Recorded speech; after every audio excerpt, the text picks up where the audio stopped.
أشهد أن عليا ولي الله.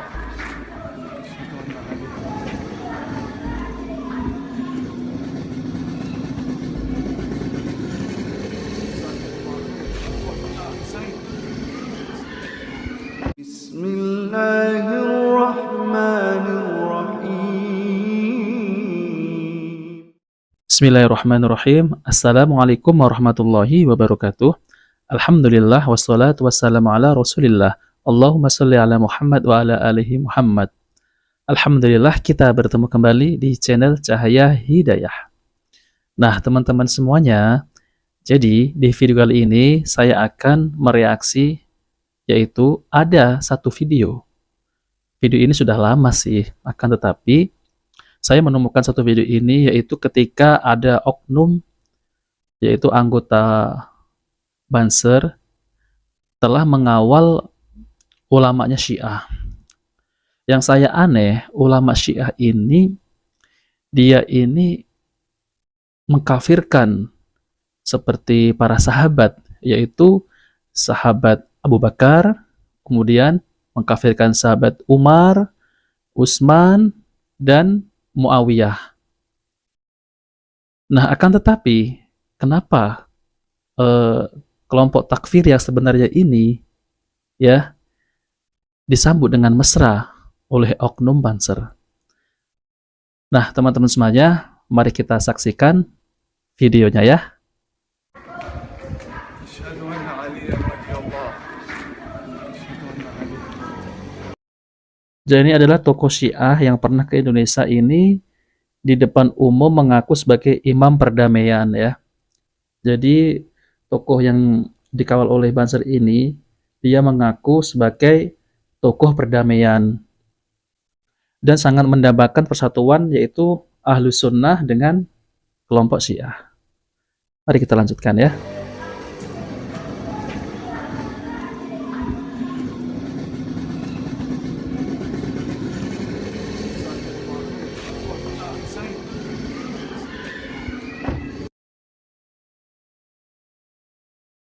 Nah, jadi di sini dia berkunjung ke Masjid Sunni ya untuk mempererat tali silaturahmi ya.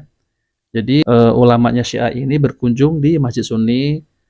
Dia konon dia itu menyambung silaturahmi dengan kelompok Ahlus Sunnah wal Jamaah. Jadi di sini namanya Imam Tauhidi. Mari kita lanjutkan.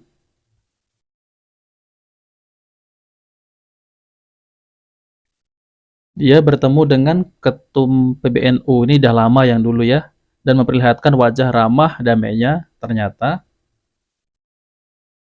Kemudian ya, dia ini mendapat medali emas penghargaan di konferensi internasional, yaitu para pemimpin agama karena sikap penuh toleran dan damai, tapi ternyata ini cuma takiyah ya.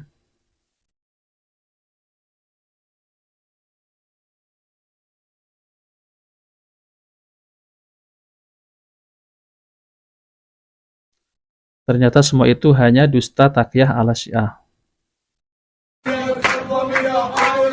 لعن على عدوك يا علي فاطمة أما اليوم ضمك يا سلمك يا عائشة. لعن على عدوك يا علي فاطمة أما اليوم ضمك. Many of us today believe that Muawiyah is the son of Abu Banyak dari kita berpikir Muawiyah adalah putranya Abu Sufyan. Sufyan, and this is not a fact. This is not a historical fact. And the second was because there is something between Muawiyah and Umar, and later on we find that they inherit each other. Therefore, when you take a look at Nahj al-Balagh and the writings of Al-Allam al-Hilli and who they refer to, you find that no one that can oppose Ahlul Bayt, number one, number two, number three, Muawiyah, Yazid, all of them, except that they are of haram birth. Subhanallah ya. Jadi mereka mengatakan bahwa Abu Bakar, kemudian Umar, Utsman, dan kemudian Muawiyah, kemudian Ibunda Aisyah juga ya. Jadi mereka semua dilahirkan secara haram. Subhanallah, astagfirullah. Yang saya heran kenapa ulama Syiah ini ya disambut mesra dengan oknum Banser.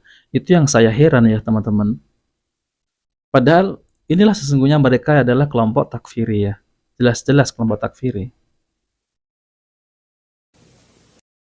Fatima had many enemies. Who was the main enemy of Fatima? Umar, who killed Fatima. Oh. This entire universe only exists because of la'nat bar Umar. Nah, ini yang tadi yang orang yang dikawal oleh Banser ya. Orang-orang Syiah ini memanggil kita, orang-orang yang memerangi Syiah ini, dengan nyebut kelompok takfiri. Betul, saudara-saudara dengar? Sekarang biasa disebut sebagai takfirisme. Kecenderungan satu kelompok orang untuk mengkafir-kafirkan orang lain yang berbeda faham atau berbeda pandangan dengan dia. Dan gejala ini menurut saya sungguh sangat memprihatinkan, merupakan ancaman global, dan salah kalau orang menganggap bahwa negeri kita ini bisa bebas dari ancaman takfirisme. Semestinya dia yang kelompok takfiri ya, yang mengkafirkan para sahabat ya, yang resikonya luar biasa besar. Mereka menyebut kita ini kelompok takfiri. Apakah benar?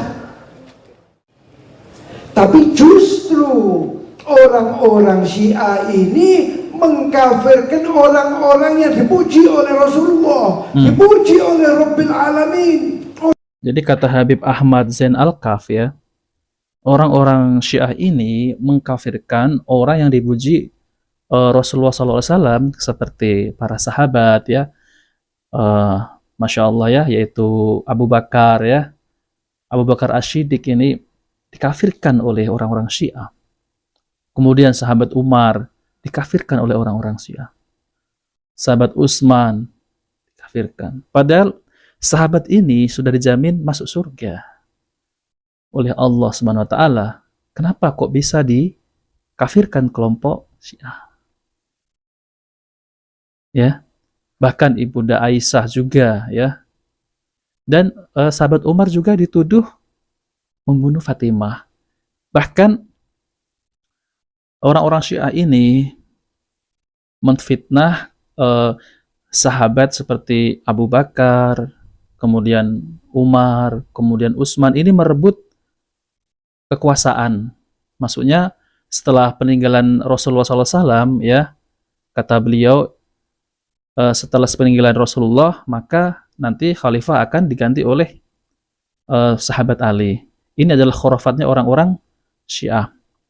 Nah teman-teman semuanya, jadi kita akan mengambil ilmu dari Ustadz Dr. Firanda Andirja MA Hafidhullah Ta'ala, yaitu tentang khurafatnya orang-orang Syiah ini. Kenapa orang-orang Syiah ini mengkafirkan para sahabat Nabi SAW yang sudah dijamin masuk surga, seperti Abu Bakar dan lain-lain. Orang yang menyaksikan bahwa Abu Bakar, Umar menjadi khalifah, ini sahabat semua dihukumi kafir.